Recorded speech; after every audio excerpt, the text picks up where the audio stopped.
All right, let's talk about some of the different things you're gonna need to do stock removal. First of all, you're gonna need the steel. Check for the other class about your steel choice, but a brief explanation is I recommend 1095 high carbon steel. Choose whatever size and thickness you want. This is a good one. It's 1.5 wide and 36 inches long. Now get yourself a Sharpie, okay? Get yourself plenty of protective equipment, and we'll talk about that later, but you'll also need some sort of an angle grinder. Now you'll notice I've got a cutting blade on it. This is great. It's not brand new, but it's pretty new. Here's an older one, here's a worn out one. Don't start trusting them when they start looking raggedy, because they can break, and that's not what you want. So, take your design and let's draw out how we want it to look. Now you'll notice that it's all square angles, right? So, if you're gonna stock removal, let's just do a very simple hunting knife, okay? So let's see, let's say about 4 inches or so and 4 inches, okay? For me, the width of my hand is about 4 inches, so it gives me a guide, but of course you can be more precise. Now, let's give it a slight drop point. We can always make it more if we want. And let's give it a nice gentle sweep.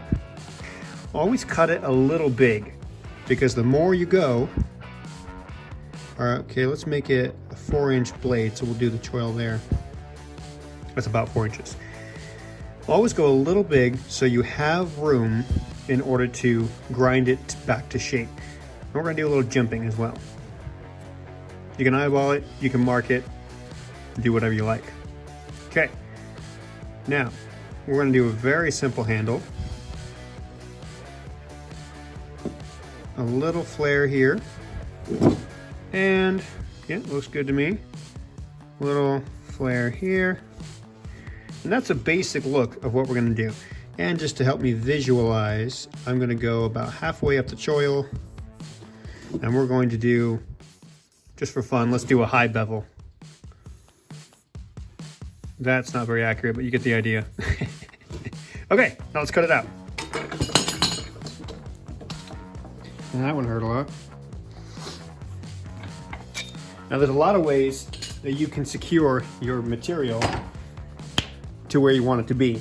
This is what I do. I get a little cheap angle iron, I put it in the vise, and then that gives me a little bit of maneuverability.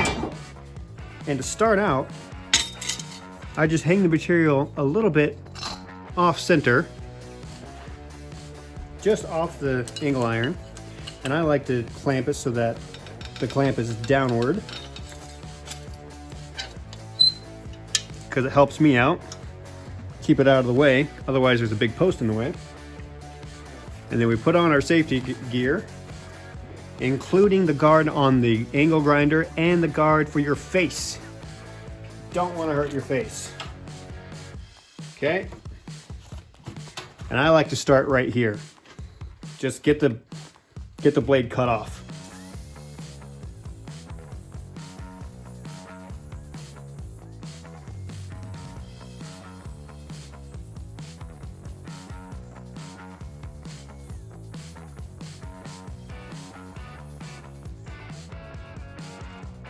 Okay, as you can see,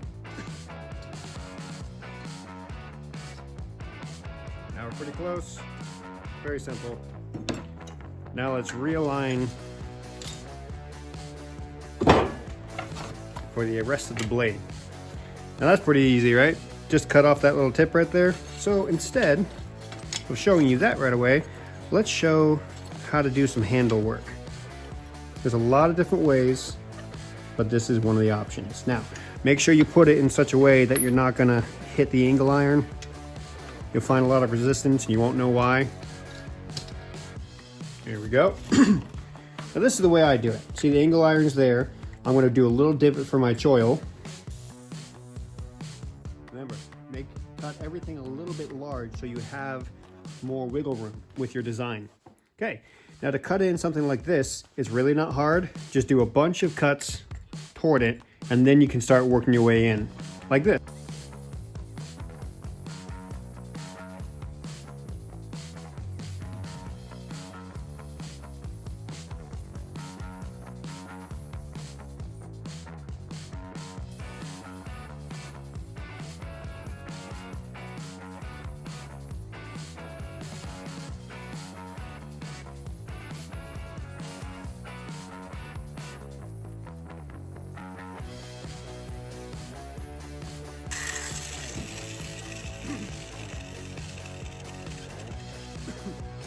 shape where the handle is done.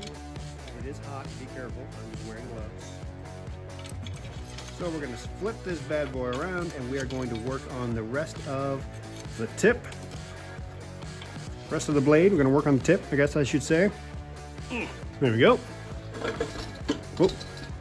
Don't knock your camera over if you're trying to teach classes. That doesn't do anyone any favors.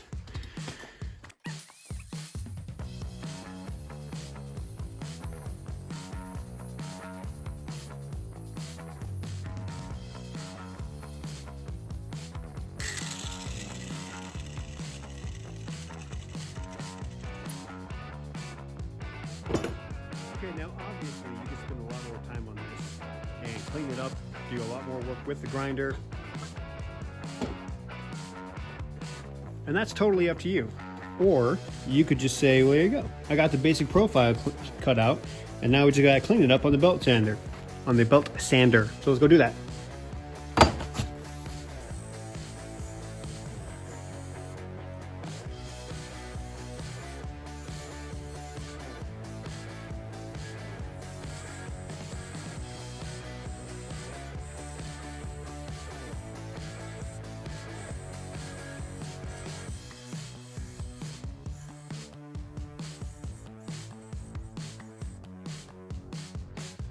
Now, honestly, I almost forgot to do the jimping. It's usually for either aesthetic or a little extra grip for where your thumb goes. It is not necessary, but it is kind of a cool look. So you can either free eye, or you can either eyeball it, freehand it, whatever you like. Mess that one up again, but you still get the point. So what I'm going to do is I usually just eyeball it, but you don't have to do that.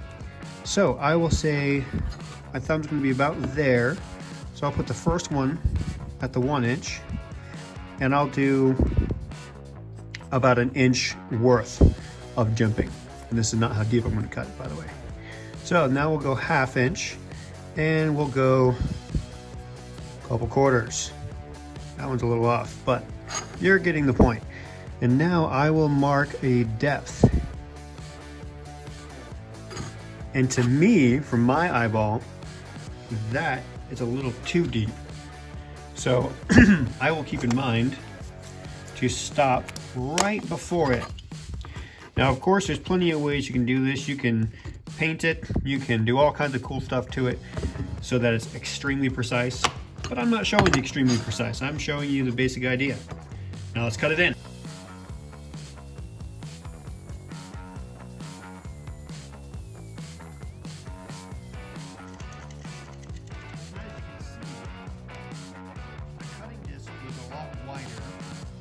Than the marks that I had, and I had already mentioned this one was a little off.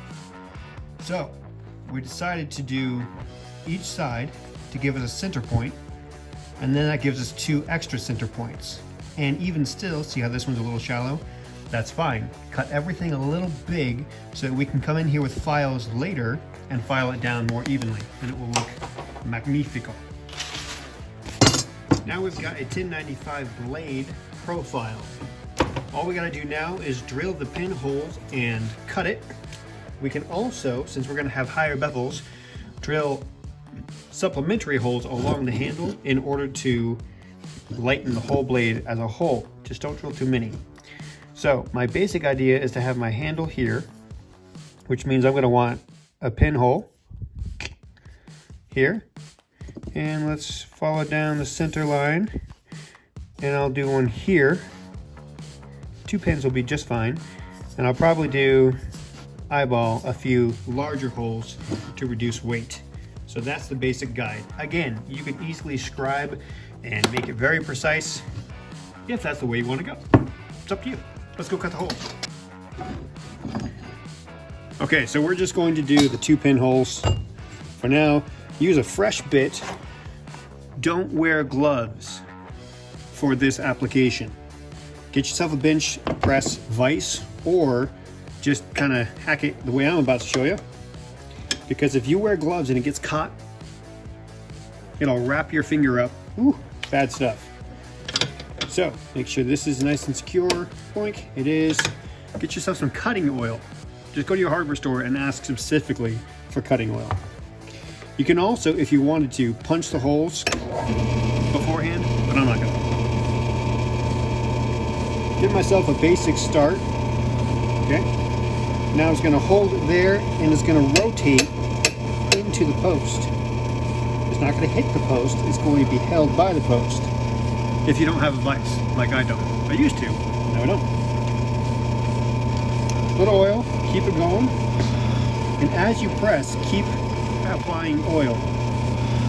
Squirt, squirt, squirt. If it starts smoking, slow down.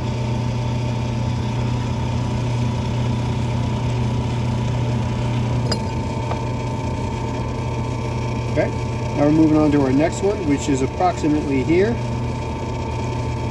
Same thing. Oh, see, it started smoking? Because it's actively evacuating the oil as you drill. There we go, let's wipe it off.